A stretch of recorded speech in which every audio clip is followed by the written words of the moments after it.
Josh Hasten here, Israel Uncensored on the Land of Israel Network at thelandofisrael.com. It is Monday, July 27th, 2020, the 6th of Av, 5780. Hope you're doing well in your part of the world. Coming to you this morning from Jerusalem, Israel, the undivided capital of the state of Israel and the Jewish people. Hope you're doing okay. You can always get in touch with me during the week, Josh at thelandofisrael.com, on Facebook, Joshua Hasten, on Twitter, even though right now we're in the midst of this 48-hour Twitter sign-off, I think, if you will, against anti-Semitism. And we are now on Facebook Live as well. For those who are listening to the first part of the show, this first part, we are going live on Facebook as well. My guest for this segment of the show is none other than JJ Sussman, the international director of Gesher. Gesher works to bring a cohesive Israeli society that emphasizes, to build rather, a cohesive Israeli society that emphasizes and embraces the vibrancy, diversity, and shared heritage of the Jewish people. In other words, Gesher brings together all different types of Jews, religious, non-religious, black, white, green, yellow, whatever it is, brings everyone together, and it's especially relevant here during this time period, during the 9 days as we mourn the destruction of both temples in Jerusalem. The second temple in Jerusalem, of course, our sages teach us, destroyed because of sinat chinam, because of baseless hatred. Gesher tries to do what they can to get rid of the baseless hatred and bring about Ahavat Chinam, unconditional love between our fellow Jews here in Israel and around the world. JJ, welcome to the show. I think you've been on the show before, but it's been a while, my man. How you doing? I'm good. Thanks for having me, Josh. And your description was exactly correct. I mean, one of our advisors is Lord Rabbi Jonathan Sachs, and one of his great lines is that I don't need you to agree with me, but I need you to love me. And I think that's what it's all about, especially in these times, that there's so many disagreements out there, like you said, whether between Haredim and Chilonim or between right and left. And I think the key is to always keep our head on the long game, which is that we're all one nation together. And even when we have disagreements, we need to respect one another. Yeah, you know what, and it's easier said than done, I know, with all of the different opinions out there. If you take, for example, the left versus right debate, even myself, who goes on Twitter and tweets regularly trying to express my political positions. And one thing I think we have to remember as Jews, and we are forbidden from hating other Jews. You may disagree with somebody's position. You may say, I hate your position on X, Y, and Z. I do not like your position. But that being said, it is forbidden, and maybe you know the sources on this, JJ. It is forbidden from the Torah to hate your fellow Jew. Yeah, so you're right. It says, "Look, this not achicha b'vavecha," but I think instead of focusing on the negative, I think it's crucial that we focus on the positive. We have a mitzvah, a commandment of ahavta l'orecha kamocha, to love our neighbors like we love ourselves. And I think that's the key. And we see it. I'm blessed and to work in this field where I get to see the really optimistic sides of things. And when we bring the different sectors together, and when they meet one another, which becomes even harder in this kind of times of Corona, where meeting is oftentimes not allowed, but we find other ways to do it, whether like this, virtually or other ways. That's when you see the barriers break down and the stereotypes fall, when people get to know one another as people. And then when you have disagreements, you still see the person on the other side of the disagreement. Yeah, talk more if you can about that, about the situation now under Corona, where your organization is essentially built to physically bring people together, and now you have this pandemic, now you have this coronavirus, and you can't do that. I know, if I'm not mistaken, I think Gesher usually has programming where people come together on Tisha B'Av year in and year out from all the different segments of Israeli society. So what is your plan for this year, for example, during the 9 days during Tisha B'Av, in order to bring people together as one? So it's exactly like you said. I think once Corona hit, let's say early March, it affected everybody. Both financially, it affected everybody, but programmatically, it affected organizations like ours, and it forced us to think very creatively and out of the box. How do we still continue on our mission to bring the Jewish people together, to bring the different sectors of the Jewish people together, while we don't have the number one tool that we've been using all these years of a physical meeting.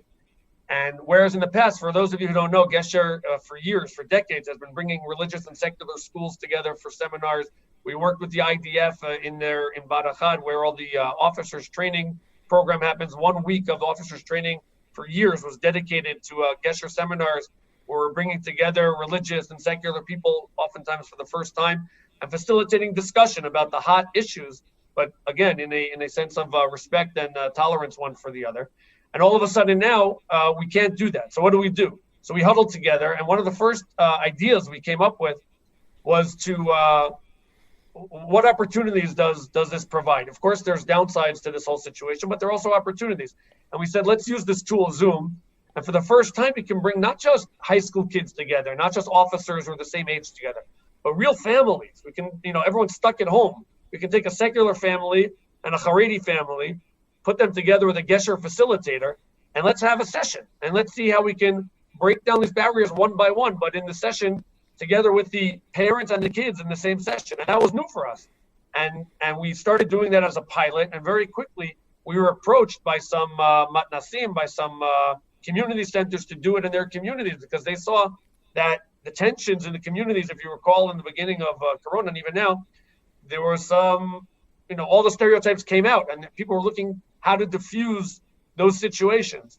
And they called upon us to come in and run these sessions over Zoom between families. And once you see these 12-year-old kids talking about, there was one session in particular I remember, which even Sivan Rahav Meir talked about on her news broadcast, where you had the question the facilitator posed was, what's the most important thing to you in your home? And the 12-year-old Haredi kid comes back, the girl with her mother's candlesticks that she lights every Shabbat, every Friday night before Shabbat, and spoke about how important Shabbat is to them. And then the secular kid came back, the 12-year-old, and takes down the picture of his deceased grandmother and said how that's so important to all of the kids in the house. They miss her terribly.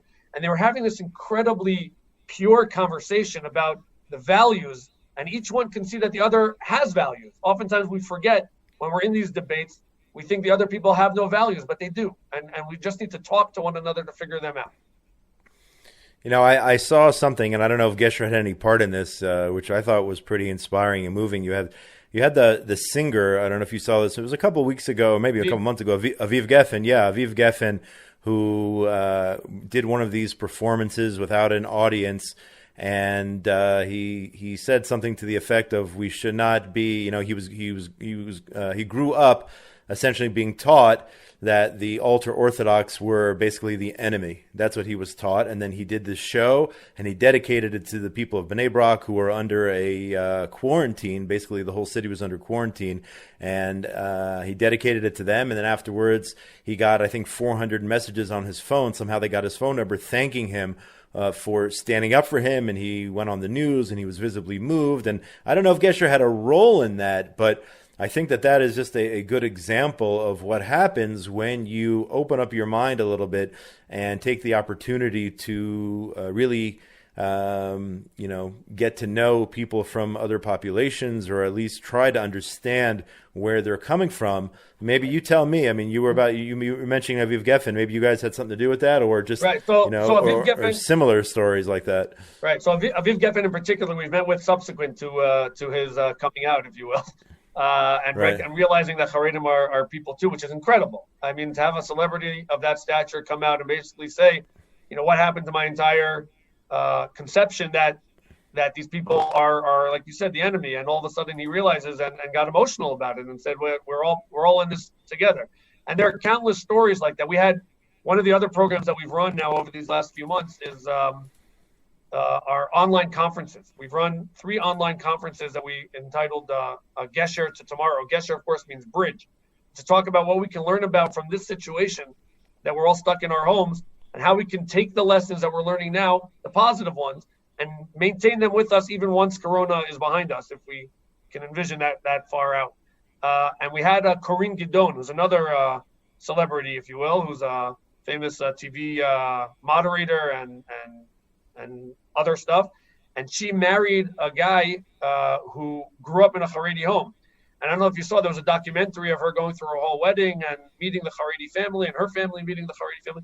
another incredible story. And there are a lot of stories like these, some of which we're involved with directly, and some of which not so. But I think the question we need to ask is, of course, we're excited when people see the light, if you will, and recognize that we're all people. But how did we get to this situation? And what can we do to not make that the norm, not make what Aviv Geffen lived his life before he recognized Ahavat Chinam people the norm? And that's where we are trying to really focus our efforts. We're working with the Ministry of Education. We have programs with the informal education and the formal education, which are now two separate ministries in this government, but that's a separate story. And we're running programs, and we're taking the leaders who are influencers, who are writing the curriculum, who are implementing the curriculum, and running them through courses where we're trying to get them to understand, like you said, we're trying to build a cohesive society. And if they can take what they've gained through our courses and promote that message further and pay it forward, if you will, to their students and to the youth groups, I think that gives us a chance to really recognize that we are all in this together, and we're all in this country as one nation. Yeah, that we certainly are, and you wouldn't know. There actually is probably, I would say, a lot more togetherness and cohesion than you would believe if you always watched the news and always saw these negative images. But I know there's still a long way to go, and that's where you guys step in. And from what I understand, you actually have because it's the 9 days, because we're leading up to Tisha B'Av, you guys have a campaign that you're running specifically for this week. I want you to tell people about this campaign, how let people know how they can get involved to help you guys continue the important work that you're doing. Great. So thanks for that, Josh. I appreciate it. The campaign is actually launching in 10 minutes at 10 a.m., but you can go on already now to charity.com/Gesher. That's charidy.com/GESHER. And like you said, the campaign, if you look at what's happening with Corona, everyone recognizes there's a tremendous health crisis. Everyone's recognizing the unemployment crisis and the financial crisis. But very few are talking about the societal crisis that's happening right now. I have friends in the Haredi world who go to the supermarket and have experienced literally people running away from them because they think that they're lepers. And obviously that's not true. Yes, there is percentage-wise more cases of Corona perhaps in the Haredi communities right now. And maybe there are some reasons for that, even objective reasons, right? They're living large families in smaller homes. And then this disease, unfortunately, strikes exactly in that kind of place. But let's not forget, again, that we are all one nation, and let's not take that and let it bring out our stereotypes. And let's create the cure to that ill of baseless hatred by enabling us, Gesher, to run more programs, organizations like us. We have the programs to run. Right now, like I said in the beginning, at the start, we're financially challenged right now, like everybody else. But if you ask me, I think our services and the type of work that we do at this time is needed even more than in regular times to try to make sure that those societal rifts don't take hold and don't last, and that we can really break them apart and bring one another together. So give us that link one more time, JJ.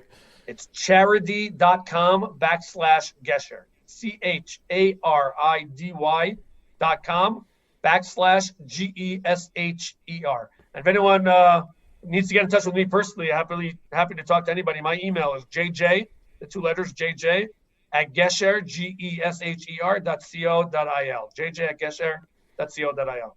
And if anybody out there missed any of that, I'm happy to put you in touch with JJ, so you can always get in touch with me, and I will connect you. JJ Sussman from the Gesher organization. He is the international director doing such important work. JJ, which one of us has more gray hair this year? It seems like we're getting older and older, and every time we come on, especially now during the 9 days, you can see that we're both getting pretty gray, Josh, man. We can talk about our hair over here, but take off that cult hat. Let's see who's got more hair over here. No, I'm not going to do that. The cult hat stays on during the 9 days. That's just the way it is. I want to thank you for your time. Congratulations on all the important work you're doing, and good luck with the campaign. And let's talk again soon, hopefully during non-corona times when things are, I won't say going back to the way they were. I would say let's learn from it, let's move forward, and let's hope for the best here in the near future.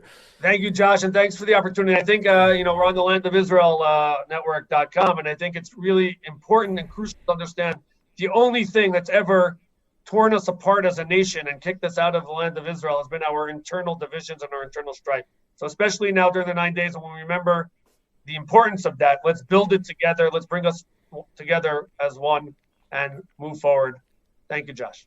Amen, amen. And we're going to turn off the Facebook Live now. Thanks so much, JJ. For those of you listening to the podcast now, we're going to take a short break and be right back with all the news here from Israel. My name is Josh Hasten. This is Israel Uncensored on the Land of Israel Network at thelandofisrael.com. You can always get in touch with me, Josh, at thelandofisrael.com, on Facebook at it's Joshua Hasten, on Twitter at Josh Hasten, and on Instagram now as well. Take a short break and come right back with all the news from another beautiful day here in Jerusalem.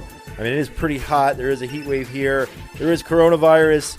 It is the 9 days. All that's going on. We're going to try to keep it positive and bring you some good news stories as well. We'll take a short break and be right back. This week on the Land of Israel Network Fellowship, what does it mean to walk in the path of God? We're literally walking with God, but what does that mean? This is such a deeply rooted idea in the Jewish mind that the Torah law is the same word as to walk. I mean, halacha, which means the Torah law, is the same word as halach, which means to walk. Join us every Sunday for a live interactive Zoom session with Jeremy Gimpel and Ari Abramowitz. For more information, visit thelandofisrael.com/fellowship.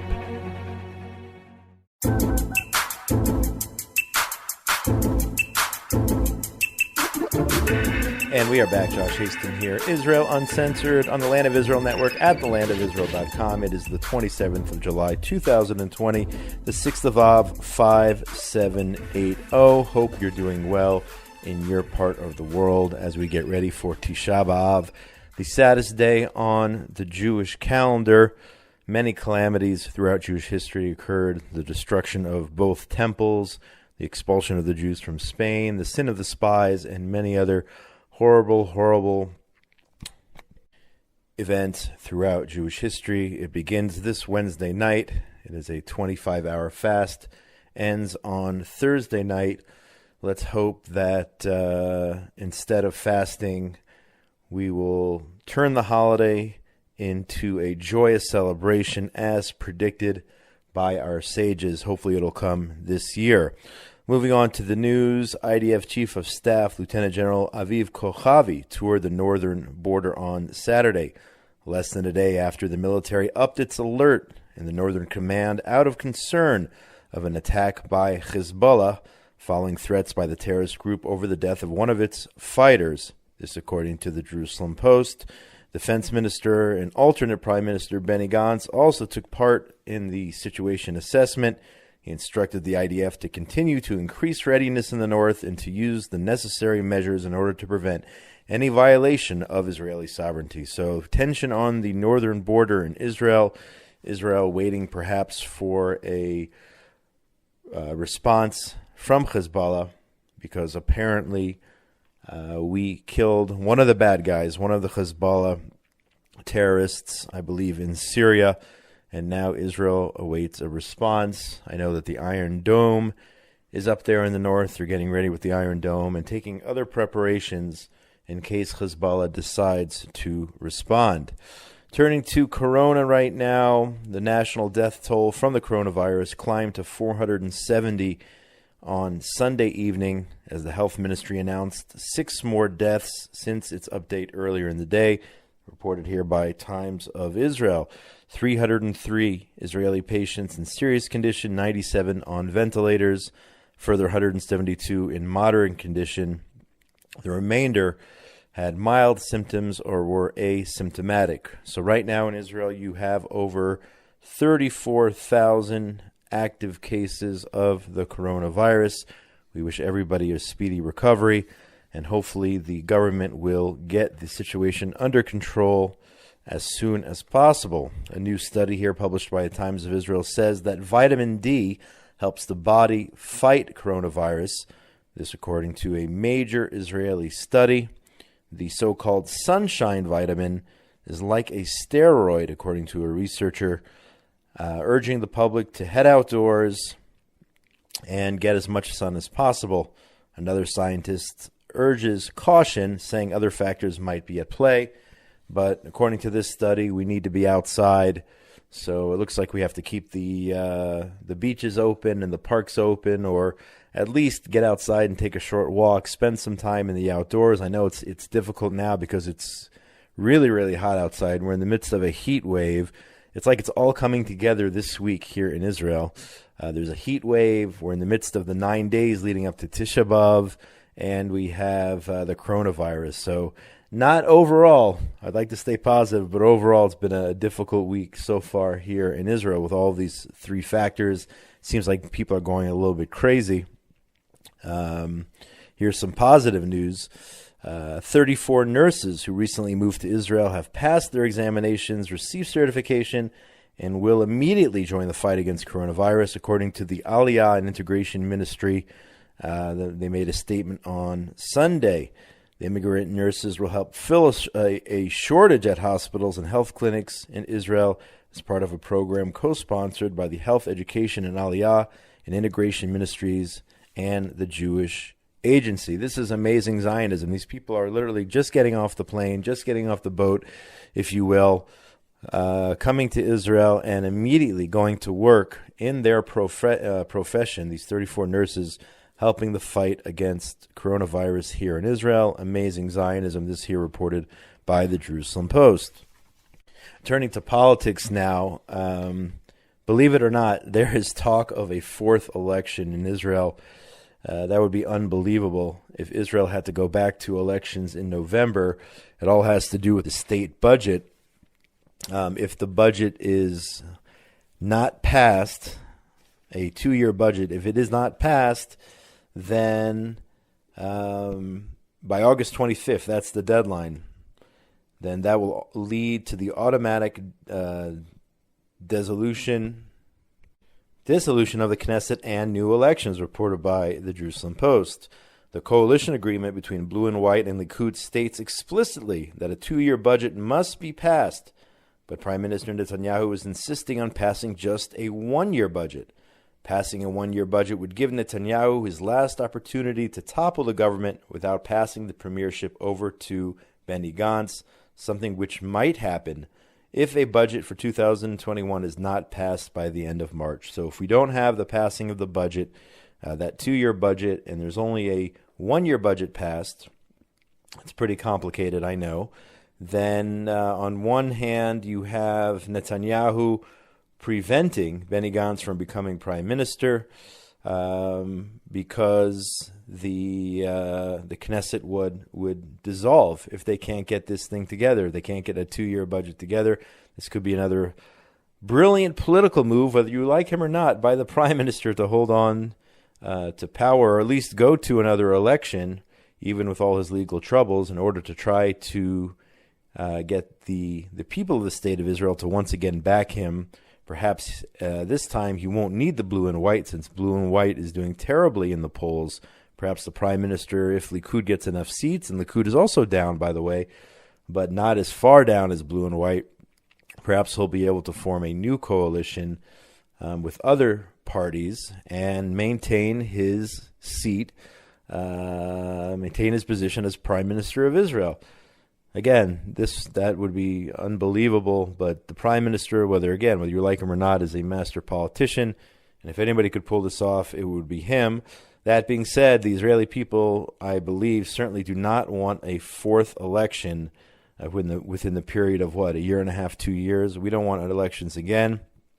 So we'll see what happens here, whether or not the state budget is passed, a 2-year state budget that is, or whether Netanyahu will get what he wants, pass a 1-year budget, and then perhaps go to elections. Communications Minister Yoaz Hendel and his party colleague MK Tzvi Hauser intend to submit legislation to the Knesset this week. This is from today's J-Post, that will postpone the deadline, that August 25th deadline for approval of the state budget. As we mentioned, the budget must be approved at this point by the Knesset by that date, the 25th, with failure to do so, leading to the automatic dissolution of the Knesset and new elections. That would be insane. That would be crazy if we went to new elections. But you have a lot of people who, you have these protesters who are going absolutely berserk there against Prime Minister Netanyahu. Maybe you saw some of the images. It looks like that the protests over Corona and the way the government's handling the Corona looks like they have been hijacked by a bunch of extremists. If you see some of the images, some radicals, especially from the left, unfortunately. I mean, it started out looking like a legitimate protest. People are upset. A lot of people are out of work because of the coronavirus. People want the government to help find solutions for them financially. But it looks like those protests over the last couple of days have been hijacked with a radical left agenda. How unfortunate. At the same time, people who are attending the protests potentially putting themselves in harm's way, not keeping social distance and whatnot. So there has been some craziness in front of the Prime Minister's residence over the last several nights, people protesting and just complete, it looks like just insanity and anarchy and really a hijacking of perhaps legitimate protests in favor of this madness. And you can go and have a look at some of the desecration of Jewish symbols being going on there during the protests. And it does not look, to me, in my opinion, it does not look like these are legitimate protests any longer. Our weekly focus on the Democratic Party in the U.S. Once again, this report came out this week. It's been a weekly report on this show. The Democratic Party this week released a draft of its platform ahead of a final vote, which is expected, with the foreign policy chapter calling to return to mutual compliance with the 2015 Iran nuclear deal and oppose regime change within the Islamic Republic. In other words, they want things to remain status quo. The Democrats want status quo in Iran. They do not want to topple the mullahs. This is an endorsement of a terror regime. This is a slap in the face to those protesters in Iran who do not have the freedoms they deserve. I'm talking about the Iranian people. So the Democrats have decided that they really don't care about the average Iranian who has to live in fear under this tyrannical, maniacal, terror state, just horrible regime. It's really a slap in the face to those suffering under the Iranian mullahs. The Democratic Party platform. According to this report out of the J Post, Democrats believe the U.S. should not impose regime change on other countries and reject that as the goal of the U.S. policy towards Iran. At the same time, the draft also mentions the party believes that the JCPOA agreement remains the best means to cut off all of Iran's pathways to a nuclear bomb. That's absolutely wrong as well. Even if the Iranians keep that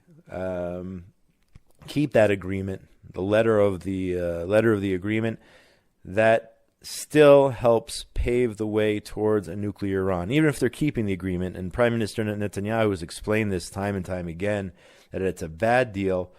It's helping Iran move forward. At least it has been helping Iran move forward. I'm sure that the U.S. backing out of that bad Iran deal has put a damper on their plans towards nuclear weapons. And, of course, we've had all these mysterious explosions over the last couple of weeks. But nevertheless, the Democratic Party wants to stick to the JCPOA, that bad Iranian nuclear deal. They also want to stick to allowing the mullahs to remain in control there in Iran, which is terrible for the Iranian people.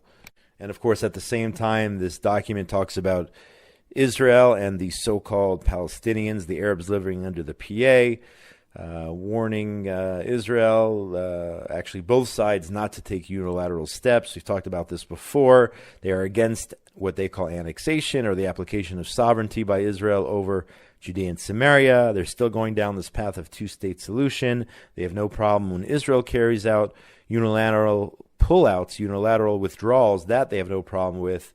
But But when it comes to unilateral application of sovereignty, that they have a problem with, still going down the same path, or perhaps even worse now than before because of all the radicals within the Democratic Party, applying pressure on Israel to keep up the insanity, trying the same thing over and over again and hoping for different results. I'm talking about the two-state solution, but this is what they're sticking to. That's part of the DNC draft platform, keeping Iran in power, going down the path of a two-state solution. So think about that very hard. I'm not going to tell you who to vote for in the upcoming election, but think about those policies very hard when you are voting this November, if you're deciding between a Republican or a Democrat, if Israel is important to you. Okay? This is the Democratic official party stance. Have that in mind when you are voting this November in the U.S. I'm not going to tell you what to do. I think you can figure it out for yourselves. And that's really going to do it for today's show. Again, I mentioned before, Tisha B'Av is on the way. And we usually end the show with something positive, and we're going to continue to end with something positive. At this point, as I mentioned, Tisha B'Av, the saddest date on the Jewish calendar, historically, the saddest date for the last 2,000 plus years. But Rabbi Akiva had a vision when he saw the destruction of the second temple. If you heard this famous story of Rabbi Akiva laughing upon seeing foxes running through the remains of the second temple after it was destroyed, Rabbi Akiva laughing and the other rabbis asking him, "Why are you laughing? How can you be laughing? The temple was destroyed." And Rabbi Akiva spinning it into something positive, turning it into something positive, saying that what we're seeing here gives me hope, gives me optimism, because of the destruction of this temple. Following the destruction of this temple, I know that one day Jerusalem will once again be rebuilt. And let's be positive. Let's keep that in mind. Let's keep doing. Let's keep helping our fellow man. Ahavat Chinam, as we say in Hebrew, unconditional love towards our fellow man. We know that the second temple was destroyed because of baseless hatred. Let's turn that into unconditional love and keep doing good things, helping people out, especially now, especially during the 9 days, especially during Corona, especially as we're heading towards Rosh Hashanah, which is only 7 weeks away. Can you believe it?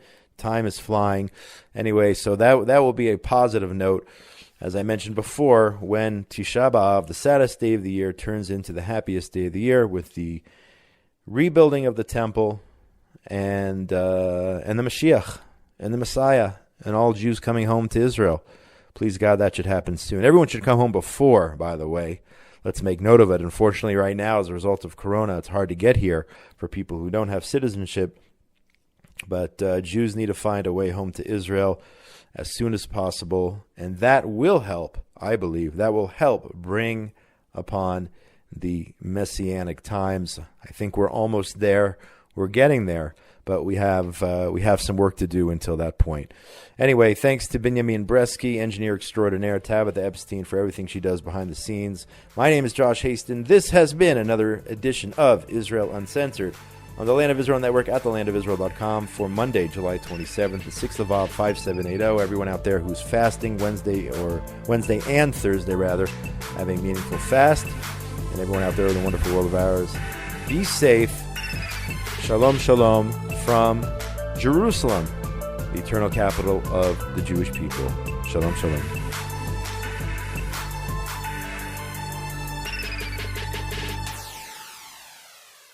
The Land of Israel Network is your connection to Israel and the Jewish world.